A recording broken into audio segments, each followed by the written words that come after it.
no, it's like your job matters. Like what we're doing matters. 90% of a broadcast is technology dependent. How have you seen students transform personally and educationally through the act of creating content in a school environment? It's just a great way to get kids involved in real technology. This is so far out of what 16-year-old Josh thought he was going to be doing. Today, we are excited to be joined by Josh Allen, Tech Integration Specialist for the last 9+ years at Lewis Central Community School District in Council Bluffs, Iowa. Josh is in charge of all things technology-related professional development K through 12 at Lewis Central. He manages the school's social media platforms and also produces live event broadcasts from school board meetings to activities directed and carried out by students. Welcome to the show, Josh. Thanks for having me, Taylor. Yeah, you bet. Josh is a great friend. We've collaborated for many, many years, more than 9 years that you've been at Lewis Central, and really appreciate all the work that he's doing at Lewis Central. Josh, we're going to kick things off right away. What are the 3 most important things for broadcasting teachers and folks like yourself need to know when starting or even growing a program? Yeah, I think the first one for us was really to start small. We had talked about broadcasting for a long time, have the school take it over because we had some parents that were doing a good job. But the pandemic really forced us into that and taking it on with ticket limitations and all that. So we started with what some of the parents had. They donated it to us, which was great. We still use the same mixer that they used, 5, 6, 7 years ago now. It works. It's wonderful. It gets us what we need. But we also had like a Sony Handycam, like that was our own camera. And one of our first students to ever help out, talked one time about how we used to have to duct tape the tripod to the table because our tripod was a $13 one. And it was just as good as you would think a $13 tripod would be. And so, from there, once we really could have a product and say, all right, this is what we can do with what we have, then we could go to the foundation, our school foundation, our booster club. A year or so into it, we were able to make a pretty big purchase because of some changes in the actual class that this falls underneath. And so we could use some curriculum money for that. But really, we started really small. So that's kind of number one. And that just looks different for everyone. I think a lot of times when we want to talk about broadcasting, we want to show who's doing it the best. And that's great for something to aspire to. But you're going to have to start somewhere. They started somewhere as well. The other thing I would say is, especially as you start down that project, is to get input from kids. That helps build some buy-in with them. One of the most recent examples is we were fortunate enough to go to state volleyball and work with Striv to produce a couple of games. And we had monitors for our cameras, but those monitors sat on top of our cameras. And the setup that Striv had a new mounting bracket that went underneath the camera. And the kids were like, this is the most amazing thing in the world. Why can we please get some of those? And so that was, we ended up purchasing 2 or 3 of those so that our kids could use that. And I think the other thing that we probably don't do a very good job of is teaching the skills. I don't teach the media productions class, and there's a lot that falls under that media productions class. And so we don't get to spend as much time as I would want, like working on camera angles, how to navigate Wirecast. A lot of that's on the fly or in between the end of the school day and when a game starts. So any chance that you can to find time to teach those, your broadcast is going to get exponentially better. Well, I think that makes it unique in the fact with student-led broadcasting as well, that you are teaching them on the fly. You're not sitting and, they're not taking a test. And I think that gets some students engaged and excited, but also on the flip side, that means it's not for a lot of students because a lot of students don't learn that way. But I think, you guys have done a great job building your program slowly. And hopefully, could you get us a photo that maybe we could put in some B-roll of the duct tape tripod? Do you have documentation of that we could show? I don't know if we do. I don't know if I ever, I tend to be pretty humble and self-deprecating on social media. I don't know if I ever went that far to point out that we were duct taping the tripod to the table. My dad was very proud of that one though. So I love it. I love it. It shows how far you've come, and yeah, you guys have been a great customer of ours on the Striv AV side, a plug there. So we help yeah, with a lot of hardware solutions and integrations. We're actually vetting a lot of these products, and you've helped provide some great feedback and been a great advocate for that. So we'll definitely put something in the show notes for Striv AV, which is a part of what we're trying to really help schools understand. That's a huge part of it, is the hardware upgrades and not doing it all at once, right?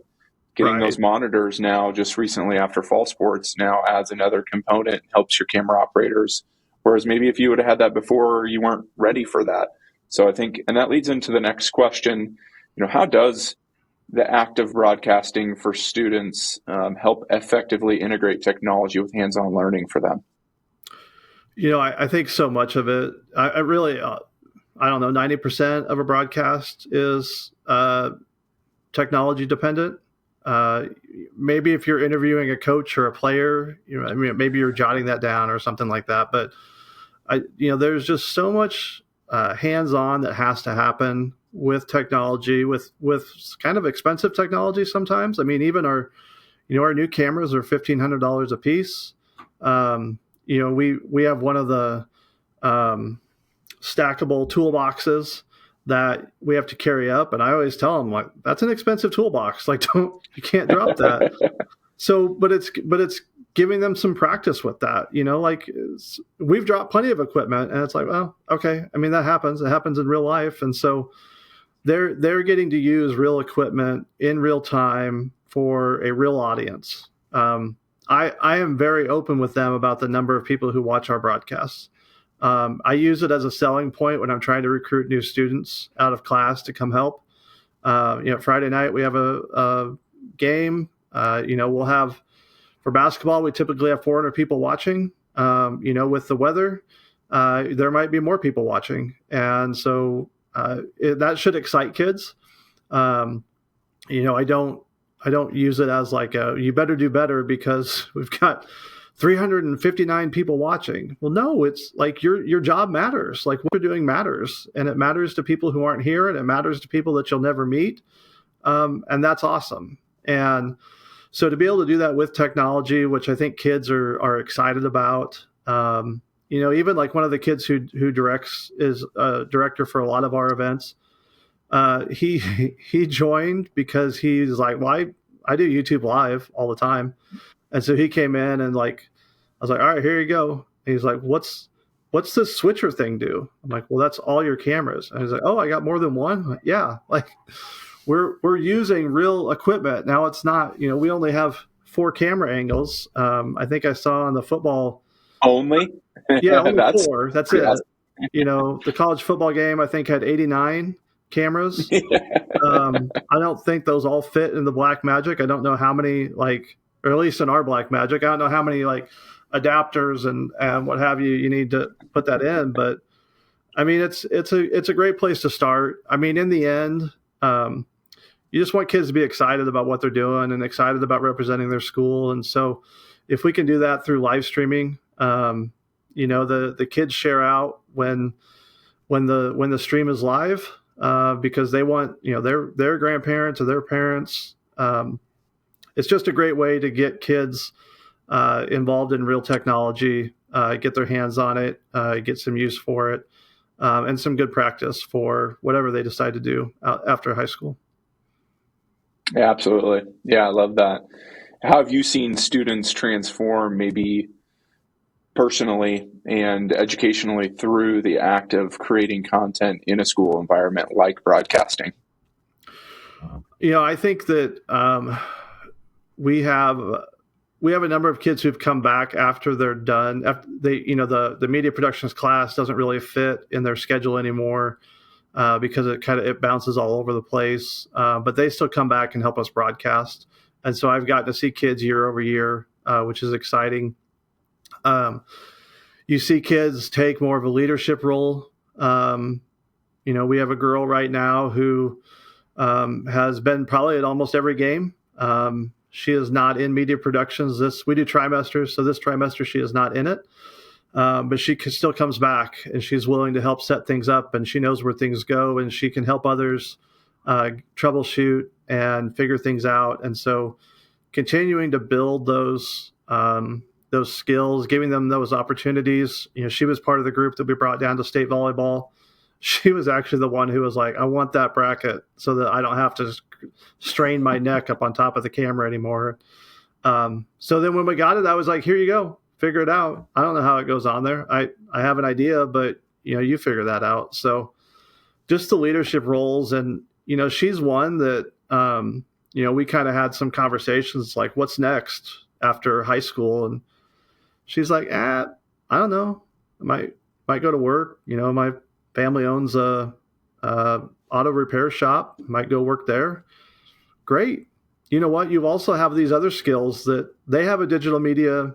So many companies have a digital media menu board, whether it's a restaurant or, any sort of company. They're in all the aisles of Hy-Vee now.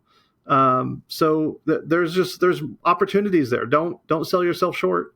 You've proven that you have the skills to do some of these creative things. I don't have a problem if you go work at an automotive dealership or a mechanic shop. I mean, those are great businesses. But just know you also have these other skills that can help that same business in other areas than just, whatever you think the entry level position is. Yeah, I think it's a great point for those watching that maybe the skills that are being developed doesn't directly impact the student to be working for ESPN or Fox Sports and doing broadcasting. It could be applied in lots of different industries, which is the job of educators, is to prepare students for the future, which we believe is a digital workforce. And they're developing some really great skills, like you mentioned, some leadership skills. Why do you think she keeps coming back? Because she's been given ownership and empowered by you to do this? That and her boyfriend helps out a lot too. I mean, both of those are no, but I do. I mean, that helps. Yeah, it does help. He's one of the guys that directs for us, but she's come when he's not there as well. I do think she enjoys the hands-on work, and like, honestly, like, who cares what job she goes into? Like, I just want her to have fun. Like, I want her to have a good time. Like, I mean, really, the only thing I do is give her a ticket to go get a hamburger at the concession stand. And our winter sports concession stands, to be frank, is not as good as our fall sport. Our football burgers are grilled. I mean, they're amazing, but she still comes back for the winter season. So she must like the work she's doing, yeah, not just the food, right? It's got to be more than the week-old Lay's potato chips. But she has a good time, and I try and make it a good time. I try. We're not ESPN, like you said. We've had a number of kids over the years that have gone on to other things. We don't have any student that I know of that has gone on to work for any live stream or live production company, and I'm totally okay with that. It would. It's always great when you have kids that can use their skill, use their experiences when they get out of high school. But I just want kids to enjoy school. I want them to look back and have fond memories of whatever experiences they have. And if I can be a small part of that with a broadcast that, checks so many other boxes, it's showcasing our athletes, it's showcasing our district, then great. Like, that's all I really care about. I think there are just a ton of skills that translate to whatever career you want to do. And if they don't, so what? Have a good time. Yeah, at least they tried something new, and you're doing something that's benefiting, like you said, so many other areas of the school that it benefits. And so it's been really fun to see your program grow and allowing us to be a part of that, which leads to kind of closing things up. How have the training and resources support that you have received from Striv Education helped you guys improve as a broadcasting program and even yourself professionally? It's been really huge because I didn't really even know like the questions to ask. There, I didn't ask a question early on of Striv. I tried to go my own route, and I wouldn't say I wasted money, but the equipment that we bought, we don't use nearly as often as I wish we would, because it doesn't match with some of the other things. And so I didn't know what I didn't know. And I needed, whether it's the employees of Striv or the community that Striv allows us to interact with, I needed them to see how they handle certain situations, whether it's student recruitment, whether it's how does the new scoreboard work, how do you handle this, how do you handle that. It really, I went to school to be an elementary teacher. I did not know how to make a PowerPoint when I was in college. And so I don't really, this is so far out of what 16-year-old Josh thought he was going to be doing that I need to continually rely on a community to educate me. And couple that with the opportunities that Striv provides for our students to, whether, even though we're in Iowa, we still get invited over to the Nebraska state championship events. We had Striv come over to do a basketball tournament a couple of years ago. So I just think that the opportunities for myself and other colleagues here to learn, as well as the extra opportunities for kids, just make it a partnership that's been fabulous for us. Yeah, absolutely. And thank you for taking advantage of all of those things. That's really what we are trying to do is serve educators like you. I love, we understand, we've come to realize, we've been doing this for over a decade, and I didn't go to school for broadcasting either, right? Eric on our team, did in radio, and now has molded into live production. And now we have Nathan on our team who grew up in a Striv program, and then Danielle, who comes from a totally different world. She had no idea she'd be, using Canva and creating graphics and doing a lot of our marketing, and then all the other people involved on our team. I think it says something to educators as well for being willing to be vulnerable to go, hey, I don't know anything about this particular topic, but I'm willing to learn and ask maybe some, dumb questions or try some different equipment. And so we're super thankful. We think about broadcasting all day. We understand educators don't. And so we want to try to package up as much as we can, like these conversations that we're having with administrators and educators, to show why it's so important now to invest in broadcasting and digital media in your school, to give students these opportunities, because when they leave your school, they're probably going to be whatever industry, like we just talked about, going to be doing something related to communicating digitally. And what better way to give them these opportunities in a real world, immersive type of experiential learning experience. So thank you for your work, Josh. Really appreciate you and what you're doing at Lewis Central. Thank you. Thanks for having me.